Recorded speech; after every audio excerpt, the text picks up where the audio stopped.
Lors de la causerie précédente, nous nous sommes posé la question de savoir si la notion philosophique de l'un peut être appliquée à Dieu, et nous avons vu les limites de cette possibilité. L'autre option est de considérer que Dieu est multiple. C'est le Dieu des animistes. Multiple, il serait présent dans tous les éléments de la création, et particulièrement là où jaillit une force cosmique. La force cosmique s'exprime dans l'éruption d'un volcan, dans le trajet fulgurant de la foudre, dans la puissance des grands animaux prédateurs. Et s'exprime plus discrètement dans une source, dans la majesté d'un arbre, dans la forme originale d'une pierre remarquable qui ponctue le paysage par un phénomène d'érosion dû à un hasard géologique. Dans tous les cas, l'être humain s'efforce de compenser sa faiblesse en tâchant de capter et de s'attribuer une part de la force cosmique. Un tel va faire réaliser sur son dos un tatouage qui représente la face d'un guépard. Il ne se fera pas tatouer une limace ou une tortue. En fait, il désire inconsciemment s'attribuer la force du guépard, qui est un prédateur supérieur. L'animisme est en pleine expansion aujourd'hui.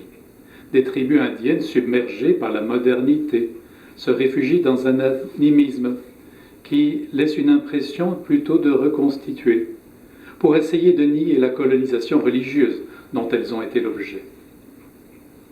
Certains de nos contemporains abordent une forme moderne de l'animisme, et ça leur semble en conformité avec les enjeux écologiques du jour.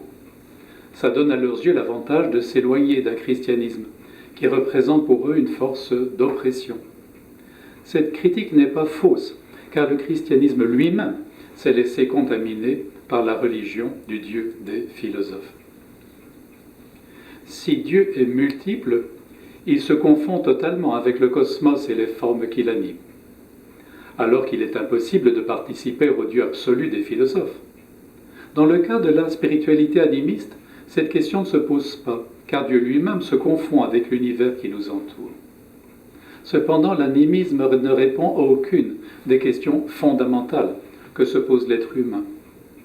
Si l'on est animiste, il faut se résigner au fait qu'à la fin de notre courte vie terrestre, nos éléments se mêlent à la terre et servent de nourriture à la prochaine génération d'êtres vivants. C'est une réponse qui, à mon sens, est bien peu satisfaisante à notre quête de survie au-delà de la mort physique. Dans la perspective animiste, nous restons enfermés dans ce monde-ci, captifs d'une nature indifférente. Un Dieu un, auquel il nous est impossible de participer, et qui ne nous offre d'autre choix que la soumission. Un Dieu multiple, qui se confond avec le cosmos, et qui est indifférent à notre devenir. Est-il possible de sortir de ce dilemme ? Comment Dieu peut-il être à la fois un et multiple ? Nous avons vu que si nous entrions en relation avec les extraterrestres, le premier problème serait de se trouver un langage commun. Notre langage est étroitement adapté au monde dans lequel nous vivons. La plupart de nos mots désignent des objets concrets et nos concepts sont issus de notre expérience quotidienne. En ce qui concerne Dieu, il est parfaitement évident qu'aucun de nos mots n'est commensurable avec sa nature, aucun de nos concepts ne peut le circonscrire. Alors quoi ? La solution serait-elle d'être agnostique, c'est-à-dire de se résigner à ne pas le connaître ? Assurément, Dieu est au-delà de nos mots et de nos concepts. Revenons à la théorie du chaos. Dans le cadre de cette théorie, nous savons que nous ne savons pas. Mais nous savons également que ce que nous affirmons est pourtant vrai. Par exemple, après un certain nombre de révolutions autour de la Terre, l'emplacement exact du satellite lunaire est impossible à prévoir. Mais pourtant, la loi de la gravité reste exacte. Ce que nous savons est vrai, pourvu que nous précisions la dimension dans laquelle s'appliquent nos concepts. La bonne vieille physique traditionnelle reste vraie dans notre dimension, pourvu qu'on ne l'applique pas à l'infiniment grand ou à l'infiniment petit. Toute chose étant égale par ailleurs, comme on dit en latin mutatis mutandis, il nous faut affirmer la même chose de Dieu. En ce qui concerne nos concepts et nos mots, aucun d'entre eux ne s'adapte réellement à la réalité divine. Nous savons que nous ne savons pas.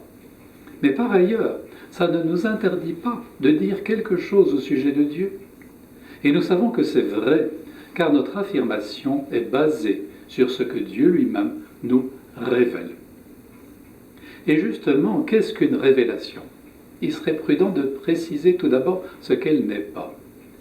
Une révélation ne saurait être quelque chose que nous sommes capables de découvrir par nos propres forces intellectuelles.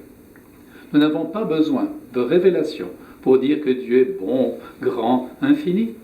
Tout ça, nous pouvons le déduire en voyant en Dieu l'inverse de notre méchanceté, de notre petitesse, de notre finitude. Nous n'avons pas besoin de révélation pour prêter à Dieu un message qui nous demande d'être bons, fraternels, de partager notre superflu.